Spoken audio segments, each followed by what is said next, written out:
Hello बच्चों, हमने last video में सिर्फ 3 क्वेश्चन डिस्कस किए थे इस एक्सरसाइज के, क्योंकि वीडियो ज़्यादा लंबी हो गई थी। ठीक है, तो इसकी वीडियो मैंने सेपरेट अलग से बना रहा हूँ। ठीक है, इसमें हम डिस्कस करेंगे आगे के जितने भी क्वेश्चन हैं, सारे क्वेश्चन इसमें डिस्कस कर लेते हैं। ठीक है, तो हमारा क्वेश्चन नंबर 4 था। क्वेश्चन नंबर 4 में कहता है कि which of the following pair of the linear equation are consistent और inconsistent. If consistent obtain the solution graphically. ठीक है, तो हम बहुत बार पढ़ चुके हैं ग्राफ, तो इसलिए मैं ग्राफिकली मेथड नहीं कराऊंगा अब आपको। ठीक है, मैं सीधा आपको यह बताऊंगा कि ये कंसिस्टेंट है या इनकंसिस्टेंट है। तो पहले ही पार्ट लेते हैं, क्या है, x plus Y is equal to 5 और दूसरा क्या है 2x plus 2y is equal to 10। तो इनको कंपेयर कर लेते हैं। अब डायरेक्ट बार बार मैं वो नहीं लिखूंगा, बट हाँ देखो, एक क्वेश्चन अगर हमें करना होता है, आप समझो इस बात को, अगर हमें एक क्वेश्चन करना होता है एग्जाम के पॉइंट ऑफ व्यू से करना होता है, तो मैं पूरा करूंगा। क्या, A1 A2 लिखूंगा, B1 B2 लिखूंगा, C1 C2 लिखूंगा, है ना। उसके बाद इनका रेशियो लिखूंगा, देन कंपेयर करूंगा। बट यहाँ पर मुझे बहुत सारे क्वेश्चन करने हैं, और ये मैं आपको भी कहूंगा, हमें बहुत सारे क्वेश्चन करने होते हैं, तो कोशिश करो कि शॉर्ट में आप कर पाओ। जैसे यहाँ पर A1 अपॉन में A2 की वैल्यू क्या आएगी, तो 1/2 कितना हो जाएगा 1/2। अगर आप B1 अपॉन में B2 की वैल्यू की बात करते हो तो कितना आएगा 1/2। ठीक है, अगर आप C1 अपॉन में C2 की बात करते हो तो आपको पता ही है कि ये दोनों आगे इधर नेगेटिव बन जाएंगे, तो दोनों नेगेटिव बन जाएंगे, उसके बाद भी आपका पॉजिटिव आंसर ही आएगा। तो आंसर 5/10 कितना हो जाएगा 1/2। अब आप देखो कि इसमें क्या हो रहा है, A1 अपॉन में A2 है इक्वल टू B1 अपॉन में B2 है is equal to C1 upon C2 है। और ये केस किसका है, ये केस है कोइंसिडेंट का। ठीक है, कोइंसिडेंट लाइन है, तो ऐसे में अगर कोइंसिडेंट लाइन है तो वो कंसिस्टेंट होगी। तो इनको क्या बोलेंगे, इन लाइंस को बोलेंगे हम कंसिस्टेंट। ठीक है, सेकंड पार्ट मैं एक पार्ट और करा देता हूं आपको, है ना, मैं थर्ड करा देता हूं आपको, है ना। एक आप खुद करोगे, 2 पार्ट आप खुद करोगे। ये 2x प्लस में y minus 6 is equal to 0 and 4x minus में 2y माइनस में 4 इक्वल टू 0। यहां भी कंपेयर करते हैं तो कितना होगा, A1 अपॉन में A2 इज इक्वल टू कितना हो जाएगा 2/4 यानी 1/2। यहां कितना होगा 1 और -2, तो B1 अपॉन में B2 कितना हो जाएगा -1/2। ठीक है, अब आप याद रखना, आपको जब यहीं पे नॉट इक्वल टू आ जाए तो आप आगे करने की जरूरत नहीं है। क्या, A1 अपॉन में A2 equal to B1 upon में B2 not equal to B1 upon B2। और ऐसे में जो दोनों लाइंस होती है वो क्या होती है, कंसिस्टेंट लाइन। और याद होगा आपको, मैंने आपको बोला था कि कंसिस्टेंट और इनकंसिस्टेंट जब दोनों लाइन एक दूसरे को कांटेक्ट में टच में आती है, सिंपल सी बात है, टच होती है, चाहे एक बार चाहे इनफाइनाइट टाइम्स। जब कोई 2 लाइन टच होती हैं उस केस में कंसिस्टेंट आएंगी। और जब वो लाइंस पैरेलल रहती हैं, जैसे ट्रेन की पटरी, है ना, ट्रेन की पटरी हमेशा पैरेलल रहती हैं, तो वो कभी भी एक दूसरे को टच नहीं करेंगी, इंटरसेक्ट नहीं करेंगी, उस केस में पैरेलल लाइंस को हम बोलते हैं इनकंसिस्टेंट। ठीक है, चलिए नेक्स्ट क्वेश्चन करते हैं। क्वेश्चन नंबर 5 है, कहते हैं कि half the perimeter of the rectangular garden, half the perimeter of the rectangular garden whose length is 4 more than the width। okay, तो ऐसा लेंथ और ब्रेथ को मान लेते हैं x और y। Late length of the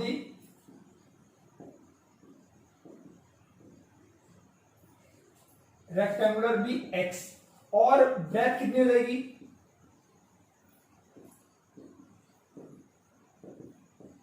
y।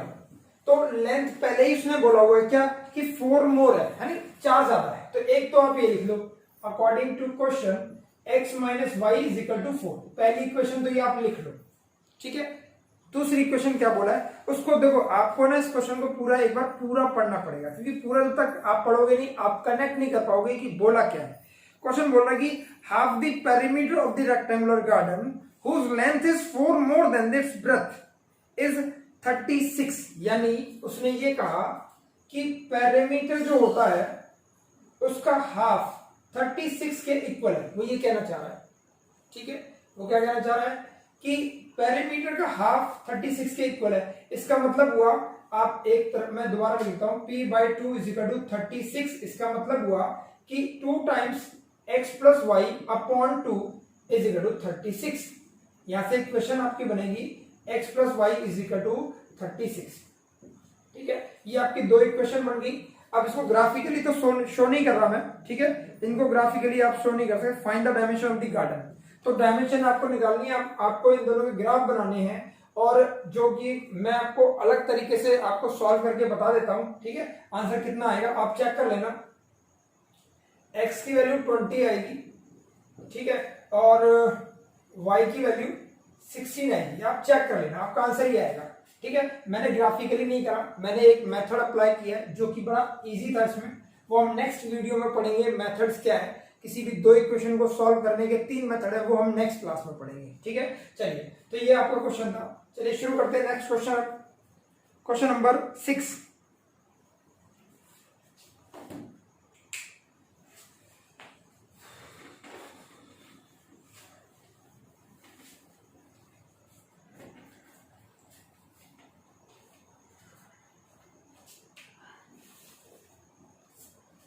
Question number 6, तो question number 6 बड़ा ही इजी है। अब आप कहोगे कि हम आप मेरे लिए तो सारा इजी है, ऑब्वियसली बात है, मुझे इजी है, बट आप भी अगर समझ में आ जाएगा आपको, तो आपको भी सारी चीजें इजी लगेंगी। देखो क्वेश्चन क्या है, क्वेश्चन कह रहा है एक लाइन है 2x plus 3y minus 8 equal to 0। ये एक लाइन है, और आपको एक ऐसी लाइन लिखनी है जो कि कैसी हो, इंटरसेक्टिंग हो, इस लाइन के इंटरसेक्टिंग हो। दूसरी लाइन लिखनी है आपको जो कि पैरेलल हो,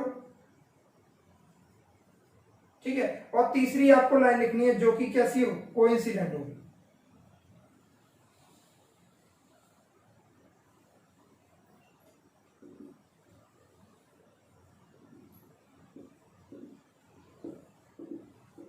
चलिए समझते हैं इसको। देखो आपने पढ़ा है कि जब इंटरसेक्टिंग लाइन होगी तो उसके लिए a1 अपॉन में a2 not equal to b1 upon b2 होना चाहिए, है ना। क्या होना चाहिए, ये अगर कंडीशन होती है तो आपका इंटरसेक्टिंग लाइन होती है। तो आप ऐसा कुछ लिखो, है ना, यहाँ पर इक्वेशन ऐसी लिखो जो इनका रेशियो इक्वल ना हो, ऐसा रेशियो इनका इक्वल ना हो। तो आप देखो कि अगर मैं इसको 3 लिख दूं, 3x प्लस में 4y और माइनस यहाँ कुछ भी, चाहे 8 लिख दो आप, चाहे आप यहाँ पर 10 लिख दो आप, चाहे यहाँ पर 20 लिख दो, कोई फर्क नहीं पड़ता, इक्वल टू 0। अब आप चेक करो, 2/3 कितना हो गया, 2/3, 3/4 इक्वल होंगे कभी नहीं होंगे इक्वल। ठीक है, आप चेक कर लो, 2/3 और 3/4 यानी 2/3 इक्वल टू 3/4 हो सकता है क्या, कभी नहीं हो सकता भाई। और जब नहीं हो सकता तो ये आपकी इक्वेशन हो गई, इसका आंसर हो गया। इसने क्वेश्चन में क्या बोला है, क्वेश्चन में बोला कि मेरे पास एक इक्वेशन है, दूसरी इक्वेशन लिखो अपनी तरफ से जो कि इस इक्वेशन से क्या हो, इंटरसेक्टिंग लाइन हो। तो इंटरसेक्टिंग लाइन जब भी हो सकती है जब इस कंडीशन को सेटिस्फाई करे। तो इस इक्वेशन को सेटिस्फाई करने वाली इक्वेशन ये है। आप चाहो तो और भी लिख सकते हो यहाँ पर, ठीक है। इसको ऐसा करो, 3x प्लस 2y माइनस 20। आप इनफाइनाइट लाइंस ऐसे लिख सकते हो जो कि क्या होगा कि इन दोनों का जो रेशियो है वो कभी भी इक्वल नहीं होगा। चलिए पैरेलल लाइंस के लिए आपको पता होगा, ये देखो ये चीज आप लिख लो पहले, है ना। इसको जब लिखोगे तो आपको लिखने में, दूसरी इक्वेशन बनाने में और इजी हो जाएगा। आप पैरेलल लाइंस के लिए क्या कर सकते हो, पैरेलल लाइंस के लिए होता है कि a1 अपॉन में a2 equal to b1 upon में b2 not equal to c1 upon में c2। यानी कहने का मतलब है कि इन दोनों का रेशियो सेम होना चाहिए। तो अगर आपने इसका इस इक्वेशन से इसको मैंने लिखा 4x, यानी x का कोएफिशिएंट डबल कर दिया, तो इसका कोएफिशिएंट भी आप क्या कर दो, डबल कर दो। इसके नेक्स्ट वाले का डबल मत करना, नेक्स्ट वाले का डबल के अलावा जो मर्जी लिख दो आप, यानी 16 के अलावा यहां पर कुछ भी लिख दो, आप 17 लिख दो, आपका आंसर ठीक है। आप यहां पर अगर आपने इसको डबल नहीं करा, आपने ट्रिपल कर लिया, मान लो इसको ट्रिपल कर लिया, यानी ट्रिपल का मतलब हो गया आपने लिख दिया 6x, तो इसको भी ट्रिपल करो यानी 9y, और इसको ट्रिपल मत करना, ठीक है। ट्रिपल के अलावा जो मर्जी कर दो, ये लो, ये आपकी इक्वेशन बन गई। यानी ये दोनों इक्वेशन ऐसी हैं जो इसके क्या होंगी, पैरेलल्स होंगी, ठीक है। उसी तरीके से आप कोइंसिडेंट के लिए क्या करोगे, तो कोइंसिडेंट के लिए लाइन के लिए आपको पता ही है, थर्ड है। कोइंसिडेंट लाइंस के लिए आपको पता है कि क्या होगा, a1 अपॉन में a2 equal to b1 upon में b2 equal to c1 upon में c2 होना चाहिए। और जब तीनों इक्वल है तो आपको क्या करना है, आपको इसका डबल किया है ना। अगर आपने x का कोएफिशिएंट डबल किया, y का कोएफिशिएंट भी डबल करो और c का कोएफिशिएंट भी डबल करो। अगर आपने इसको ट्रिपल किया है तो इसको भी ट्रिपल, यानी दोनों को, तीनों के केस में क्या करना है, अगर आपने डबल किया है तो डबल करके लिखो, ट्रिपल किया है तो ट्रिपल करके लिखो। जैसे आंसर आ जाएगा 4x प्लस में 6y और माइनस 16 इज इक्वल टू 0। ये इक्वेशन और ये इक्वेशन कैसे होंगी, कोइंसिडेंट लाइन होगी। अगर आपने इसको ट्रिपल कर दिया यानी 6x लिखा और इसको 9y लिखा तो आपको इसको भी ट्रिपल करना पड़ेगा, माइनस 24 लिखना पड़ेगा, तभी ये कंडीशन आपकी क्या होगी, सेटिस्फाई होगी। ठीक है, तो जब भी आपको ऐसे बोले कि इंटरसेक्टिंग लाइन है ऐसे लिखो, पैरेलल लाइन से ऐसे लिखो और ऐसे लिखो, तो आप पहले ये कंडीशन लिख लो और कंडीशन लिखने के बाद देखो कि कौन से रेशियो इक्वल होने चाहिए और कौन से रेशियो इक्वल ना हो। ठीक है, क्वेश्चन है, फिर draw the graph, okay, draw the graph of the following equation and determine the coordinates of the vertices of the triangle. ठीक है, देखो एक इक्वेशन ये है, question number 7, x minus Y plus में 1 इक्वल टू 0 और एक है 3x प्लस में 2y माइनस में 12 इक्वल टू 0। देखो मैं ये माइनस का उधर भेज देता हूँ, क्या हो जाएगा 12 हो जाएगा, और इस 1 को इधर भेज देता हूँ जो कि क्या हो जाएगा -1 हो जाएगा। ठीक है, इनके सॉल्यूशन लिख लेता हूँ क्योंकि मुझे ग्राफिकली दिखाना है, तो इसका तो मैं दिखाई देता हूँ क्योंकि ये इसमें और कुछ है ही नहीं करने के लिए, तो ग्राफ ही दिखाना पड़ेगा मुझे। ठीक है, चलिए देखो पहले बना लेते हैं इसका सॉल्यूशन, बाकी आगे देखते हैं कि क्वेश्चन में क्या बोला है।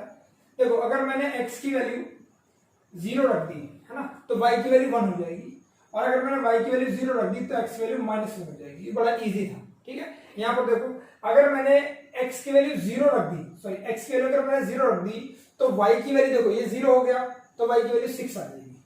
ठीक है, और अगर मैंने इसकी वैल्यू 0 रख दी तो इसकी वैल्यू 4 हो जाएगी। ये आपके सॉल्यूशन आ गए। ठीक है, चलिए अब बनाते हैं इसका ग्राफ।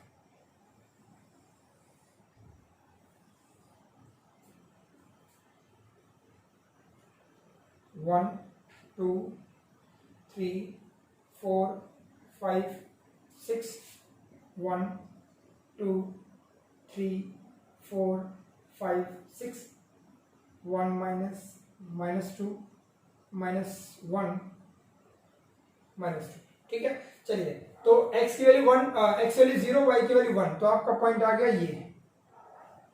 देन क्या है, x की वैल्यू -1 और ये आपकी 0, y की वैल्यू 0, तो x की वैल्यू x की वैल्यू -1 और y की वैल्यू 0, ये पॉइंट है। तो ग्राफ आपका कुछ इस तरीके से बनेगा। ठीक है, अगला क्या है, तो इसका बना देते चलो। ये आपका ग्राफ कुछ इस तरीके से होगा, बस टेढ़ा ना बने। ठीक है, मैंने कोशिश की है कि बिल्कुल सही बना हो। ठीक है, तो ये किसका है, x माइनस वाई और प्लस 1 इक्वल टू 0। इसका ग्राफ क्या बने, x की वैल्यू 0 तो y की वैल्यू 6, ये रहा पॉइंट। x की वैल्यू 4 और y की वैल्यू 0, तो ये हो गया पॉइंट। ठीक है, और इन दोनों को मिला दें अगर हम, ठीक है, तो ये आपका कुछ देखो थोड़ा सा टेढ़ा बन गया है, ये थोड़ा सीधा अगर मैं करता हूं इसको। ठीक है, कोशिश की है मैंने को सही करने की।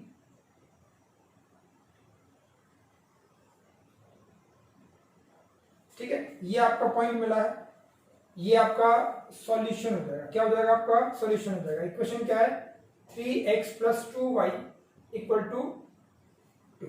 अब क्वेश्चन मैं पूरा पढ़ता हूं। क्वेश्चन में क्या बोला है, क्वेश्चन में बोला है कि इसका determine the coordinate of the vertices of the triangle form by these lines and X axis and the shape of the triangle region, shape the triangle region. तो देखो एक्स एक्सिस, देखो ये दोनों लाइंस और एक्स एक्सिस ही है, दोनों lines को देखूं और एक्स एक्सिस ही रहा, तो इनसे मिलके ये ट्रायंगल बन रहा है। ठीक है, ये वाला ट्रायंगल बन रहा है इससे, और हमसे पूछ लिया है इसको शेड करना है। अगर आपसे कोऑर्डिनेट भी पूछ लेते हैं ना, तो कोऑर्डिनेट क्या बनते हैं, 4,0, ये बनेगा -1,0, और ये वाला पॉइंट क्या होगा, देखो आप चेक करो तो ये लाइन यहाँ आ रही है और ये लाइन 3 पे जा रही है, तो ये आपको मिलेगा 2,3। ये आपका कोऑर्डिनेट्स भी हो जाएंगे और आपका शेडेड भी कर दिया है। ठीक है, और इसी तरीके से सॉल्यूशन के लिए, मैथ्स के सॉल्यूशन के लिए हमारे साथ बने रहें। तो इसके लिए चैनल को सब्सक्राइब करना ना भूलें। इसी के साथ थैंक यू बच्चों।